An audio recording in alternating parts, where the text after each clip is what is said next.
हम भगवान विष्णु, भगवान शिव और देवी दुर्गा की पूजा तो करते हैं और उनके साथ साथ समस्त देवी देवताओं की पूजा करते हैं, लेकिन क्या आपने कभी सोचा है कि हम ब्रह्मा जी, जो कि सृष्टि के रचयिता हैं, उस सृष्टि के रचयिता ब्रह्मा जी की पूजा क्यों नहीं की जाती है? जब ब्रह्मा जी ने इस पूरी सृष्टि की रचना की है, तो फिर उनके मंदिर न के बराबर क्यों हैं? क्या इसके पीछे कोई श्राप है या फिर इसका संबंध किसी रहस्यमयी कथा से है? दोस्तों, आज हम आपको बताएंगे कि आखिर क्यों ब्रह्मा जी की पूजा नहीं की जाती है और इसके पीछे कौन कौन से शास्त्रीय कारण हैं, वो सब इस वीडियो में जानेंगे। दोस्तों, सनातन धर्म में त्रिदेव ब्रह्मा, विष्णु और महेश का महत्वपूर्ण स्थान है। दोस्तों, ब्रह्मा जी को सृष्टि का रचयिता कहा जाता है।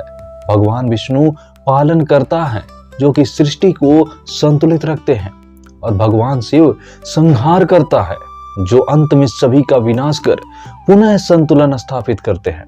लेकिन जब हम देवी देवताओं की पूजा की बात करते हैं तो ब्रह्मा जी की पूजा नहीं की जाती है। ऐसा क्यों है?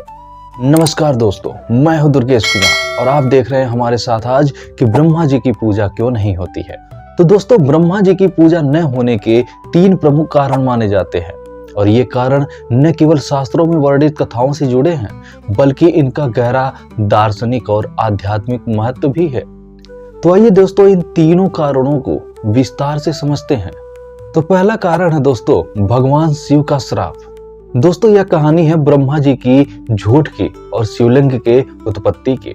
दोस्तों, यह कथा ब्रह्मा जी और विष्णु जी के बीच हुए विवाद से जुड़ी है, जो यह तय करने के लिए हुआ था कि दोनों में श्रेष्ठ कौन है। तो दोस्तों, ये कथा इस प्रकार से है कि एक बार जब ब्रह्मा जी और विष्णु जी के बीच यह विवाद हुआ कि दोनों में से बड़ा कौन है। जब यह विवाद बढ़ गया तो अचानक उनके बीच में एक असीमित प्रकाश स्तंभ, जिसे शिवलिंग, वह प्रकट हुआ।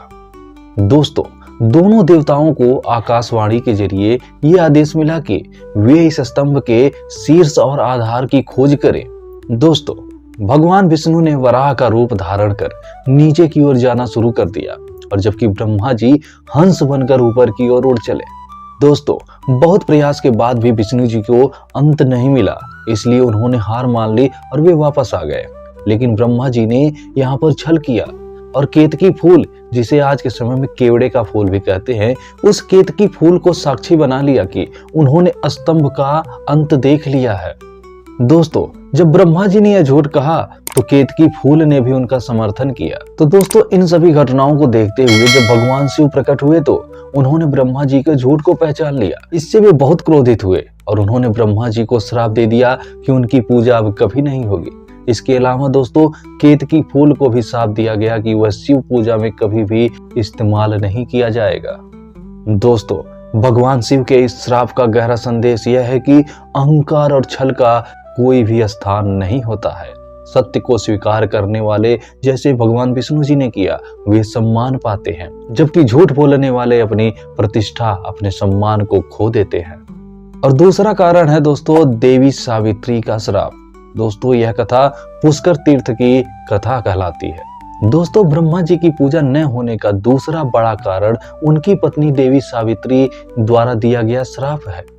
दोस्तों, एक बार जब ब्रह्मा जी ने राजस्थान के पुष्कर तीर्थ में एक महान यज्ञ करने का निर्णय लिया। दोस्तों, यज्ञ के शुभारंभ के लिए उनकी पत्नी सावित्री का समय पर आना आवश्यक था, लेकिन जब यज्ञ का मुहूर्त निकला तो सावित्री जी वहां पर देर से पहुंची थी। यज्ञ की पूर्णता के लिए किसी देवी का वहां उपस्थित होना आवश्यक था, इसलिए दोस्तों ब्रह्मा जी ने गायत्री देवी से विवाह कर लिया था और उन्हें अपने साथ यज्ञ में बिठा दिया था। दोस्तों, जब देवी सावित्री वहां पर पहुंची और देखा कि ब्रह्मा जी ने किसी और को अपनी पत्नी बनाकर यज्ञ में शामिल कर लिया है, तो अब बहुत ही क्रोधित हो गई और दोस्तों उन्होंने ब्रह्मा जी को श्राप दे दिया कि उनकी पूजा अब संसार में कहीं नहीं होगी।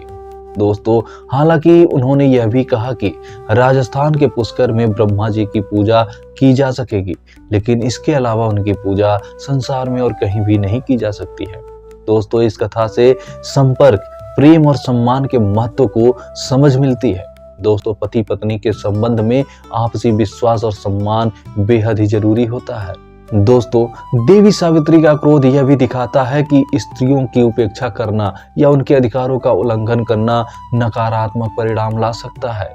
दोस्तों, आज भी राजस्थान के पुष्कर में ब्रह्मा जी का एकमात्र प्रसिद्ध मंदिर है जहां पर उनकी पूजा होती है। दोस्तों, यह मंदिर हर 12 साल में लगने वाले महाकुंभ मेले के दौरान विशेष रूप से महत्वपूर्ण होता है। और तीसरा कारण दोस्तों ये है कि ब्रह्मा जी का कार्य पूर्ण हो चुका है सृष्टि के निर्माण का और धर्म के नियम के लिए।